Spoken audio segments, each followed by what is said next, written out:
6.462. You've just set your fastest lap of the session.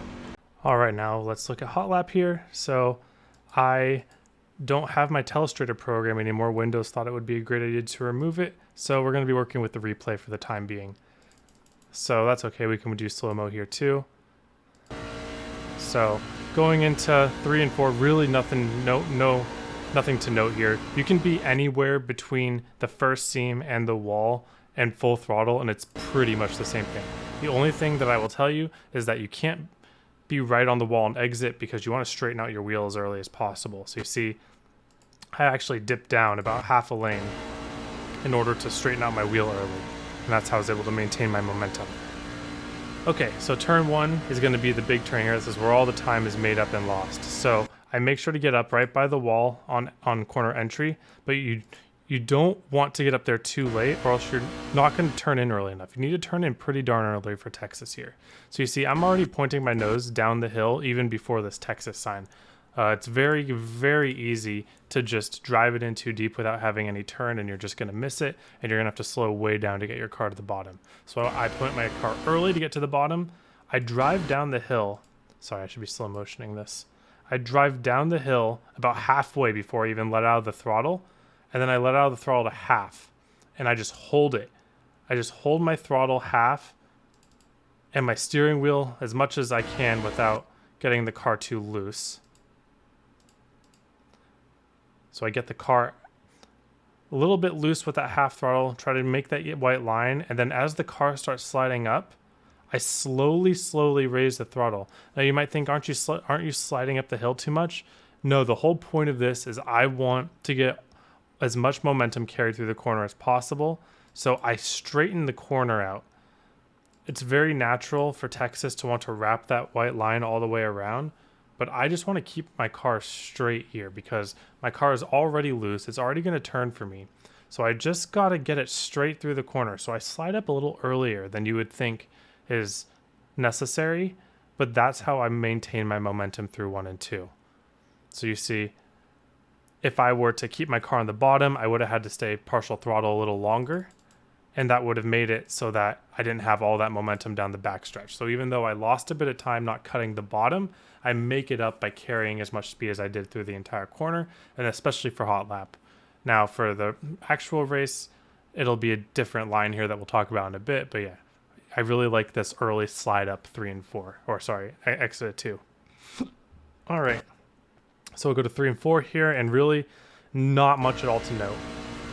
Full throttle, get the car to the white line, hang on for the rodeo. It's going to be a little loose.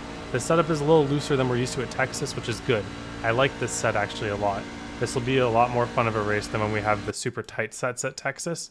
But yeah, the key to this corner, I mean, it's not particularly easy to make it through this corner full throttle. You'll try it out, you'll say, hey, this is a little loose. So I just like getting my car pointed into the corner as early as possible, and then just getting my lefts right on that white line is going to give you the most comfortable ride, full throttle around the bottom here. And last thing is, I don't let the car slide all the way up to the wall. That actually loses a little bit on hot lap.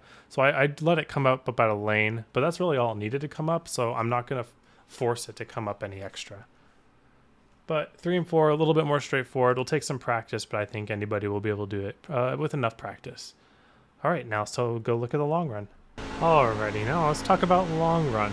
So Texas long run, I joke and call it a one-turn corner because really this entire run is going to be about how you enter turn 1. You're going to have to make some changes in 3 and 4, but the way that your tires fall off is going to all depend on how you approach turn 1 and 2.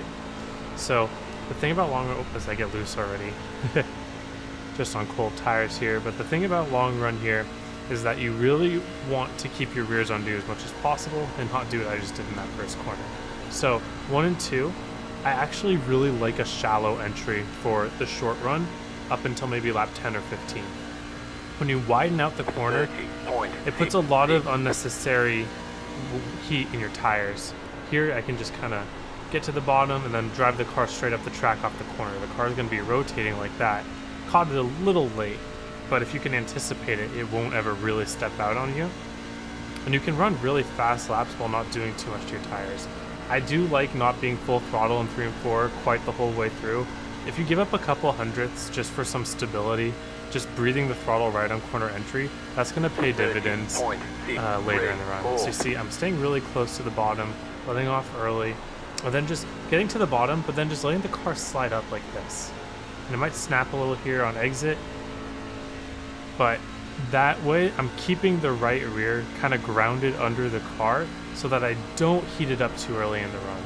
Did a little breathe on corner entry there, and then that made it really stable for me to go full throttle the rest of the corner.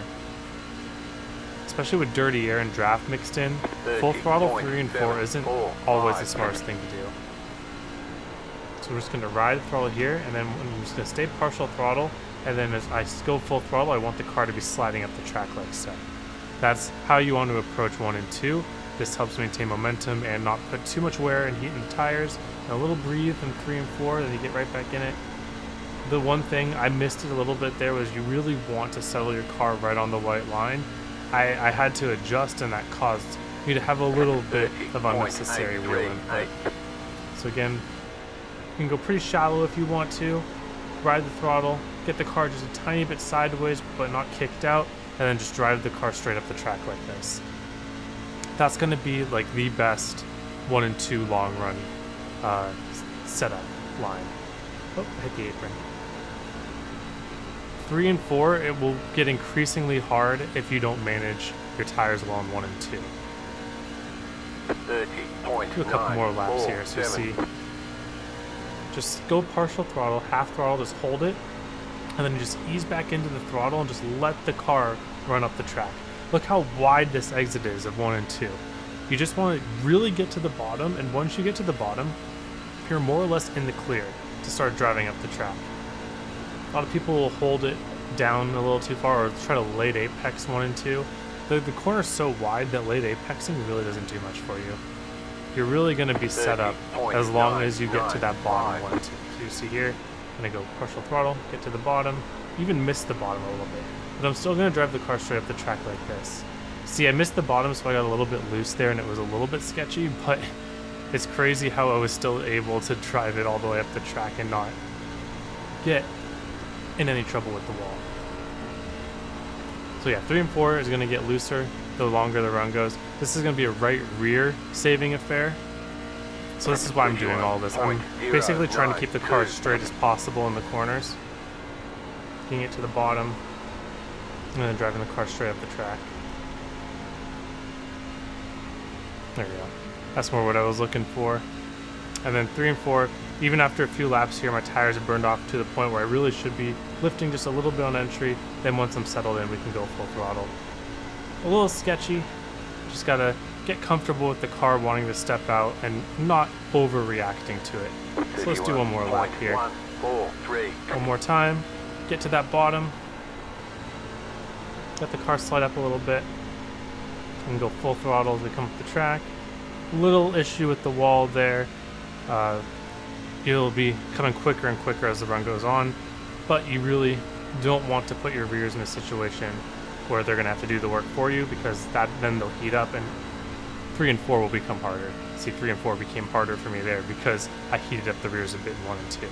So it's all about balancing the heat in your rear tires over your front tires. The rears are going to wear naturally if you let the car step out, so do whatever is in your power to kind of keep some of the heat in your fronts so that you have some rear tire to work with for the rest of the run. And we'll see here.